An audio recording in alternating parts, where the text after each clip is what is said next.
Every story starts with a noise you can't explain, a shadow that moves when it shouldn't, a voice that doesn't belong to anyone in the room. The world is full of things we pretend not to see, but at Bats and Dingles, we don't pretend. We leave the door open. We let the stories speak. And if you're quiet enough, if you really listen, something listens back. The storm behind her eyes. Ginger Yeller had guided over 60 winter backcountry trips through the Tetons. She wasn't flashy about it, didn't post dramatic summit photos or humble brag about avalanche near misses. She was just good. She moved through the snow like she'd been born there, reading terrain and tension like signs in the trees. Clients trusted her. They always did. Until that day, that morning, the sky was so blue it almost hurt to look at. Not a cloud in sight, not even a wisp. Ginger stood outside the old wooden outpost hut, tightening her pack straps, smiling into the frigid air. Too perfect, she thought, but didn't say it aloud. She didn't want to jinx it. Her group gathered at the trailhead, a married couple from Denver, Regina and Bethany, all sleek gear and heated gloves. They clung to each other awkwardly, like people trying to prove affection in front of strangers. Then there was Justin, a quiet man in his late 30s with ski gear that looked well used but old, his face wind-worn, like he belonged out here more than he did in the city. Finally Shay, a bright-eyed college student with a GoPro clipped to her helmet and a wind-burned nose. She was already filming, narrating her steps like a live stream. Day 1, Cougar Ridge with the legend herself, Ginger Yeller. Gonna be sick powder today, guys. They set out just before 9 a.m., weaving along the ridge trails with the Tetons looming jagged behind them. Cougar Ridge was Ginger's favorite. Snow stayed light and untouched, and the trail curved just enough to keep it interesting without being too advanced for weekend warriors. She had led tours here in much worse conditions, but by 10:30, something had changed. The sun dimmed as if a sheet had been drawn over the sky. Clouds bled in from every direction, gray and fast. It wasn't in the forecast. No alerts. Not even a hint of storm on her radar app. Still, Ginger trusted instinct more than tech, and her gut was tight. By 10:45, the wind slammed into them like a wall of ice. Snow didn't fall. It attacked, sweeping sideways in gusts so strong it knocked Shay over. Visibility collapsed. Everything became white noise and white light. The ground, the air, the sky, indistinguishable. Ginger had seen whiteouts before, but this was different. Heavier, hungrier. "Stay close," she shouted, pulling them into a huddle. Their faces were pale. Even Justin looked rattled. She took a GPS reading, less than a mile to the emergency shelter built into the hillside. They could make it. They started moving. 10 minutes later, Ginger looked over her shoulder and saw only 2 people behind her. She stopped. Regina? Bethany? No answer. Just the wind. "Shay! Justin! No Shay! No Justin!" She turned back, heart hammering. The snow had swallowed the trail, swallowed the world. She skied in a small circle, calling names, waiting for someone to shout back. Nothing. She found a glove in a shallow drift. Justin's, black, duct-taped at the cuff. No sign of Justin himself. Then Shay's GoPro, still recording, half buried under a mound of wind-piled snow. She replayed the last seconds. The lens was fogged, but through the haze she could see Shay turning in circles, murmuring something. Whispering. Not to the camera, to the storm. Then, static. Ginger pocketed the GoPro. Her breath stung as it hit the freezing air. She reached for her compass. The needle spun uselessly. Her GPS flickered, showing a blank map, then a location in Montana, then nothing at all. The snow pressed around her like a closing fist. Then came the voices. At first, just fragments. Her name caught in the wind. Familiar si hables verli audible. Ginger, then clearer. Coming from everywhere. "We're okay now. Just follow us." "Not far now." It was Bethany's lilting tone. Regina's laugh. Justin's gruff whisper. Shay's excited chatter. They all bled together into one swirling loop. Ginger turned frantically. The voices came from all sides. She shouted. She cursed. She cried. But no one answered. She kept moving, legs burning, skis dragging, until she collapsed near a thicket of frozen trees. Her fingers were numb. Her nose bled without her noticing. She unrolled her bivy sack, crawled in, zipped it to her chin. Darkness came, but sleep didn't. Outside, the voices circled. "We're right behind you. You're safe. Just open your eyes." She did. In the snow, just beyond the thin nylon wall, were shadows. Moving upright. Human shapes, but slow and shuddering, head slightly tilted. Arms stiff. They moved just past the edge of vision, leaving no prints. One stopped directly outside and placed its hand on the bivvy. 5 fingers, but too long. Bent wrong. Ginger screamed. The hand vanished. Sometime later, hours? Days, she rose and walked. She didn't know why. Maybe it was instinct. Maybe the storm led her. Maybe the thing pretending to be Regina whispered something she couldn't resist. She stumbled toward a light flickering in the distance, real or not. Then miraculously it became walls. A door. The ranger outpost. Her frozen hand knocked until it opened. Inside, light. Warmth. Zane, the only winter ranger on rotation. His beard was thick with ice. He wrapped her in blankets and sat her by the stove. She tried to speak, but her teeth clattered too hard. Eventually words came. She told him about the others. The storm. The voices. The shapes.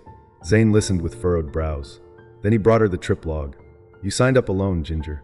She shook her head violently. No, look again." He did. There it was. 1 permit. 1 name. He checked the visitor logs. No other names. No other vehicles parked at the trailhead. The GPS tracker in her pack showed only 1 signal. Just her. Always had.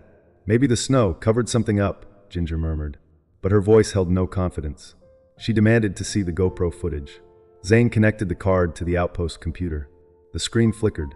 Nothing. Not static. Not corrupted footage. Just a flat black screen. Not even a file name. Later, when Zane brought her cocoa, he found her standing in front of the frost-covered window.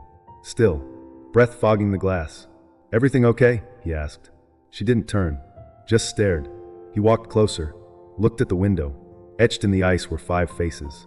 One with a helmet cam. One with Regina's high cheekbones. One with Bethany's narrow jaw. One with Justin's downward eyes. The last, bigger, darker, he didn't recognize. They weren't melting. They were smiling. Wide, unnatural smiles. And just before Zane turned away, one of them blinked. The mile marker that wasn't there. The thing in the rearview mirror didn't move like a person. Its neck was too long, its head tilted at a grotesque angle that made its chin nearly rest on its chest. Limbs hung stiff and crooked, as though its bones had been carved and reassembled by someone unfamiliar with human anatomy. Snow steamed off its shoulders, evaporating in curls of mist as it leaned slowly, inexorably, toward Kyra's seat. She didn't turn around. She couldn't. Something primal screamed inside her, not in her ears, but in her bones. That old animal sense, the one that told her to avoid caves and firelight flickering the wrong way. Don't look. Don't turn around. Not if you want to keep your mind. The mirror fogged, hiding the thing again, sparing her, for now. Her hand, shaking, reached for the door handle. Still locked. Then came another voice. Not from the outside this time. This one came from inside the car, pressed against the back of her skull like a memory she didn't want. "Keep driving, or you'll stay here, like the others." She turned slowly to the driver's seat. Empty. The keys were still gone. Snow coated the dashboard in a fine layer, thin and precise, like it had been brushed on with careful fingers. Her eyes dropped to the floor mats. Footprints. Bara. Human. Vet. As if someone had walked in with no shoes and stood there for a long time. The glove box was ajar. She hadn't opened it. Inside, tucked where the owner's manual should have been, was a Polaroid. The kind no one used anymore. Its white edges were warped, the image grainy and gray. Kyra pulled it out with numb fingers. She and Jordan were in the photo, standing together at the edge of a frozen lake where they'd camped just 2 nights before. Jordan had one arm around her shoulders, but his face was blurred, like it had moved when the shutter clicked. Kyra was smiling, but only barely, her eyes wide and unfocused. Behind them stood a third figure. Tall, thin, distant but unmistakably there. White as the snow. Blurred, but not by motion, blurred like it didn't belong in the frame. Kyra dropped the photo. It landed on the center console, face up. The snow inside the car had stopped falling. She stared out the windshield. Another mile marker loomed ahead, directly in the center of the road. 108 again. But the post was wrong. Bent at the base like it had been wrenched out of the earth and jammed back in. Its numbers were scratched and faded, painted over a dozen times, then scrawled again in something red and clotted that might have been paint, but probably wasn't. Below the numbers, carved deeply into the metal. Turn off the lights. Kyra hesitated, then, against all reason, obeyed. She flipped the headlights off. Instant, suffocating darkness. For one breathless second, nothing. Then, figures appeared. Not walking, not emerging, revealed. Silhouettes flanked both sides of the road. Dozens of them, maybe more. Some tall, some short. Their faces were hidden, their limbs dangling. They stood perfectly still, except their heads. Each head tilted slowly in unison. Left, right, left, like something winding down, or waiting to begin. She turned the lights back on. Gone, every one of them. But the air felt full now, heavier. Kyra slammed her hand against the door lock. It clicked. She shoved the door open and tumbled out into the snow, crawling at first, then stumbling to her feet. The wind sliced into her like razors. She didn't know where she was running, only that she couldn't stay. Behind her, the car engine roared back to life. She turned. The headlights flared. The car rolled forward slowly. Jordan was behind the wheel, or something wearing Jordan's face. His mouth moved in slow motion, like he was trying to scream, or maybe smile. She ran. She crashed through trees, branches tearing at her coat, her scarf ripped from her neck by invisible fingers. The forest was wrong, too dense, too curved. Trees curled inward like ribs, roots lifting up through the snow like fingers reaching. She ran until her knees buckled, collapsed face first into the cold. And there it was again, the moose, bloated, still, tongue black with frost. Except this time, its eyes were open, and beneath it, curled into the hollow of its legs, was the figure. Not crouched, kneeling, the same one she'd seen in the photo, the one behind the trees. Its smile was impossibly wide now, spreading into its cheeks, cracked and weeping red in the corners. Its eyes were pits, but shimmering with something like starlight, cold and ancient. Its mouth opened, wider than a mouth should, and the voice entered her skull again, louder this time. You stopped. Now you're one of us. Snow surged around her like a wave crashing in reverse. 2 days later, a snowplow driver named Hal Cooper found Kyra. She was curled in the hollow of a bent spruce tree, halfway between two forgotten trailheads. Eyes frozen open, lips blue. Her hand still clutched a cracked seatbelt across her chest, though no car was nearby. No tire tracks, no footprints, no sign of Jordan. Only a single-mile marker, crooked and splintered, leaning against the tree behind her. 108, etched across the wood in a childlike scrawl, beneath dried streaks of something dark. Again. Cabin 6 below. Cody hadn't spoken aloud in 2 days. He liked it that way. The quiet wasn't empty, it was peaceful. Just the sound of boots crunching snow, wind sliding through trees, and the occasional groan of a pine bowing under its own weight. He'd planned this solo trip with surgical care. It was supposed to be a reset, a chance to sever the last lingering attachments to Layla. Her voice, her perfume on his gear, her texts he still reread like scripture. The northern loop in Glacier was rugged and remote. But Cody was experienced. He'd done Denali's back trails. He'd snowshoed across frozen lakes in Banff. This wasn't reckless. The ranger had said, storm coming in Thursday. Light flurries. Keep your GPS charged. He left Tuesday morning. By Wednesday, the flurries arrived early, fat, wet snowflakes like feathers. By noon, they fell faster. By 2 o'clock, they became walls. Not snow, not wind, oblivion. He hadn't seen a trail marker in over an hour. His GPS blinked a red warning, location lost. He turned in slow circles, looking for any sign, his own tracks, a familiar outcropping, anything. But the world had vanished. Just white and wind and panic creeping up his spine. He tried to stay calm. Found a tree well, huddled in the roots. Ate a protein bar he barely tasted. Waited. Then he saw it. A cabin, maybe 100 feet away. Almost invisible, buried in white. Its roof sagged under snow. Timber black with age. Smoke curling faintly from the crooked chimney. He stumbled toward it like a drunk toward a promise. Every footstep felt heavy, like the snow wanted him to sink and stay. The front door opened before he touched it. Not wide, just enough to say, yes. Inside was impossible. Warmth, not just from the fire, but something else. A heaviness in the air, like breath before speech. There was one cot, a metal stove, rusty shelves with ancient cans, a cabin that hadn't been used in decades. And yet, the fire was already burning. Orange light danced across old wallpaper. A kettle steamed on the stove. Cody didn't ask questions. He just let it happen. Took off his boots. Saturday. Let the warmth invade his bones. He didn't even remember falling asleep. That night, he woke to silence. Not peace. The kind of silence that listens. He sat up, disoriented. The fire was burning lower now, the shadows longer, warped. That's when he saw the notebook. Leather-bound, warped from moisture. A pale stain along the bottom like frostbite. Inside, blocky handwriting, crisp with age.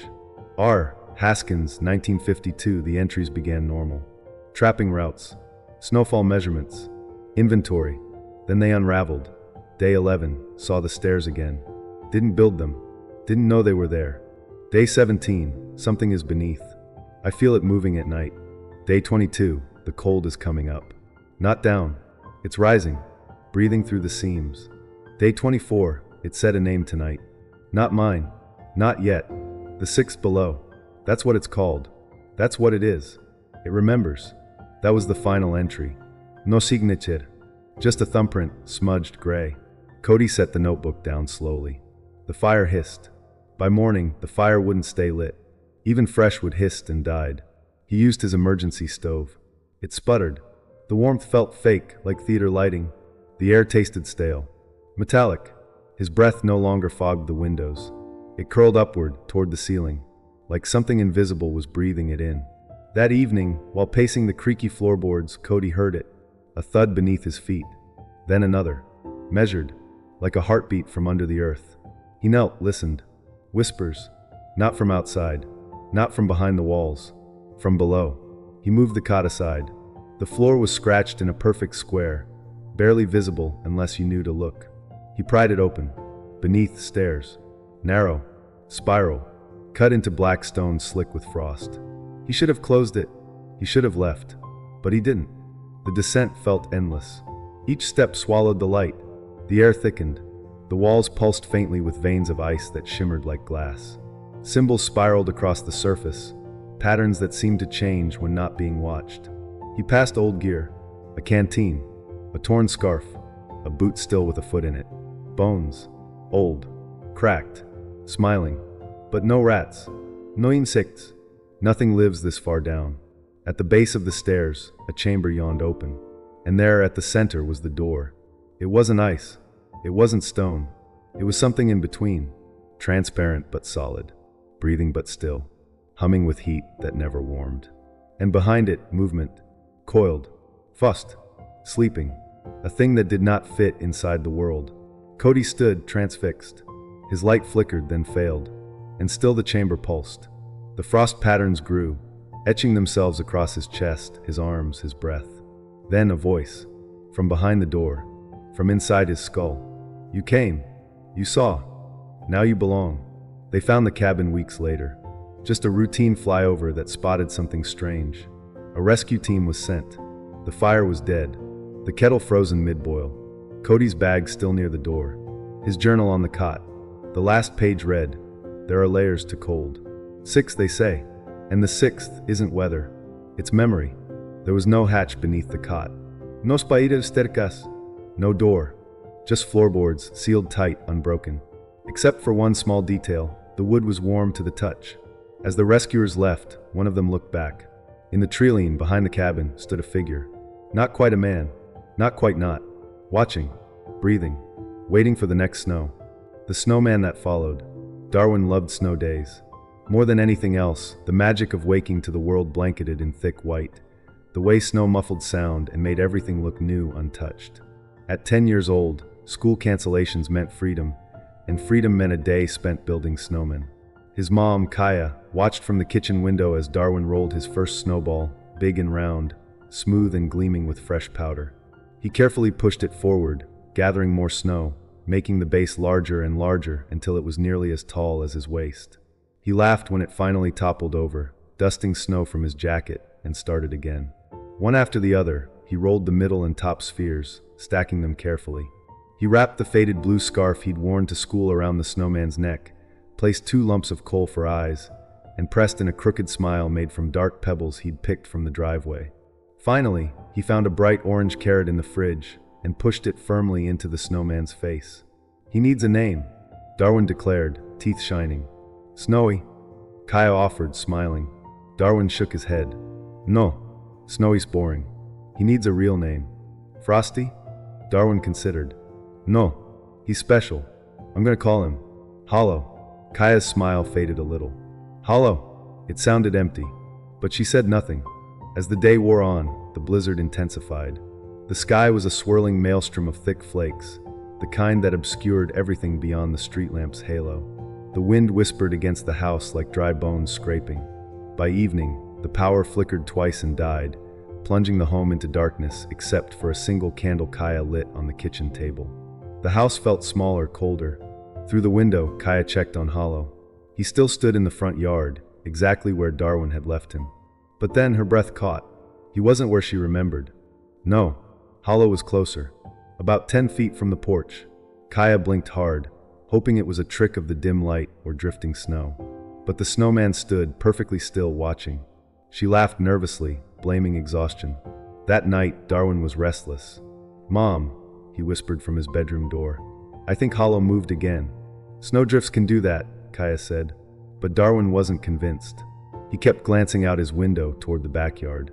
And Kaya realized he wasn't the only one watching. The next morning was icy and brittle. Hollow was gone from the front yard. Instead, he was in the backyard, pressed right against Darwin's bedroom window. His coal eyes seemed darker, almost alive. Darwin stood close, breath fogging the glass, whispering, "He's following me." Kaya hugged him, but unease gnawed at her. Something was wrong. His smile felt too still, too forced. That night, the storm howled louder. Snow hammered the windows like frantic fingers. Darwin lay in bed, eyes wide open. "Mom, do you hear that?" Kaya listened. A rhythmic tapping, a scraping sound. She said, "Probably a branch in the wind." But when she pulled back the curtain, no branches. Just deep, round footprints in the snow. They began at the edge of the woods, circling the house, stopping at the back door. The second night, Hollow was closer still, standing beneath Darwin's window, silhouetted in the storm. Its coal eyes glimmered like dark stars. Darwin refused sleep. He begged to move to the living room. Kaya said no. She tried to stay strong, but the cold was settling in her bones. And outside, the snow around Hollow's base was melting, wet and slick, glistening unnaturally against the frozen yard. The third night brought the impossible. Darwin was gone. His bed soaked not with water, but with melting snow. In the center of the blanket lay the carrot nose. Kaya screamed into the blizzard, called his name until her voice broke. Outside, the yard was blanketed fresh again. But two snowmen stood side by side. One large, almost 7 feet tall, looming with coal eyes faintly glowing. The other smaller, wearing Darwin's blue knit hat. Kaya tried to move forward but sank. The snow under her boots gave way, biting cold seeping up like ice fingers. The larger snowman tilted its head, jerking unnaturally, like a broken doll wound by some cruel hand. The smaller snowman's coal eyes flashed, and a rasping whisper crept on the wind. "Come play." The front door slammed shut behind her. She never saw Darwin again. Neighbors say every winter 2 snowmen appear on the old yard. One tall, one small, watching, waiting. Some say if you listen close on a snowy night, you can hear tapping on windows. Others say the wind carries whispers. "Come play." White silence. The ridge had no name. Not on any modern map, not even in mountaineering logs passed between hushed alpine circles. It jutted from the spine of the Andes like a broken tooth, jagged, wind-blasted, and merciless. The satellite image had shown the outline, barely, and that was enough to draw them in. For climbers, united by obsession, not camaraderie. Sasha came prepared to save lives, an experienced expedition medic with a stoic calm that unnerved people more than reassured them. She didn't flinch at frostbite or open fractures. She flinched at silence, at things you couldn't dress with gauze. Keith was the quietest of them all. A minimalist climber with a rope coiled like a spine across his back, he had summited some of the world's most unforgiving peaks, and barely spoken a word at the top of any. Caleb was the leader. Loud, brash, charismatic. The one with the drone, the sponsors, the interviews. Always filming. Always broadcasting. Even here. Lori was the navigator. Maps etched in memory, GPS backups buried in redundant layers of gear. The cold didn't scare her, but the unmarked did. They set up base camp under a pale, sunless sky, 4 tents spaced like tombstones in the snow. The ridge loomed overhead, jagged and incomplete. A route no one had charted. They didn't know they were being watched. Not yet. Snow drifted down in silence, thick flakes like falling ash. Inside the tents, Sasha cleaned her tools with gloved hands. She listened to Caleb ranting about summit timing. She heard Lori hum something soft and strange. She watched Keith stare into the white with narrowed eyes, as if squinting at something no one else could see. That night, the wind arrived.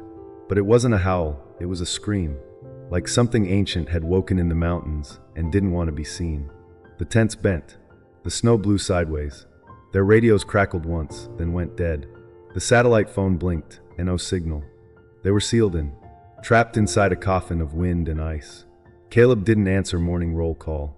His tent was still zipped shut, his gear untouched. But when Lori opened the flap, she gasped and fell back. The tent was there. He wasn't. No Totenfabrik. No blood. No drag marks. Just absence. The ground beneath the tent was cleared in a perfect, bare circle. The snow swept away cleanly as if it had evaporated. No footprints. No wind-scattered trail. Later, Lori found spirals in the snow. Thin black spirals etched with inhuman precision. They looked burned into the frost, yet no fire had touched their camp. She said she could feel them, even when she turned away. That night, no one spoke. Sasha didn't sleep. Keith disappeared as the sun died. Sasha had been checking the oxygen tanks. She looked up, saw him tightening a rope between tents. She looked down, then back. He was gone, like a film jump cut. No sound. No sado. Only the rope slackening into the snow. She ran to where he stood. Her boots sank deep into a patch of soft snow and touched nothing. A cavity. A hollow space. She didn't look too far in. She knew something was there. She whispered into the darkness of her tent that night, wrapped in every layer she owned, her hands clenched around a crucifix she hadn't touched in years. Outside, she heard it for the first time, a hum. Low. Not mechanical. Not human. Alive. When Sasha opened the tent flap that morning, the mountain was gone. So was the camp. No gear. No poles. No torncambes. Just endless white. Not snow, something smoother. Glowing faintly. A horizon that bent upward, not downward. The sky was flat. Soundless. Even her own footsteps made no noise. And there, on the edge of her vision, figures. Swirling shapes. They didn't walk. They drifted, trailing faint glows like dying stars. She stepped forward without thinking. The ground beneath her boots rippled like a membrane. Translucent veins pulsed beneath its surface. The humming returned louder now, as if it came from every direction, and also from inside her skull. It wasn't a sound anymore. It was a thought, a memory, a need. She felt herself unraveling. Something spoke in emotion. We are old. We are hungry. We are alone. You are warm. You remember. You break. She tried to scream, but nothing came out. Her breath fogged, but the fog didn't rise. It curled downward, dragged into the glowing surface below. She felt her bones vibrate, and then nothing. Just white. Forever. The rescue team arrived with helicopters. They found the GPS coordinates. They found the supplies cache. But the tents? Gone. Only 4 circles remained in the snow, perfectly carved, smooth to the touch. No drag marks. No collapse. Just circles. And spirals. Burned black into the snow, unmelting, resisting the sun. No sign of Sasha, Keith, Caleb, or Lori. No tracks. No answers. Just one odd report from a search tech.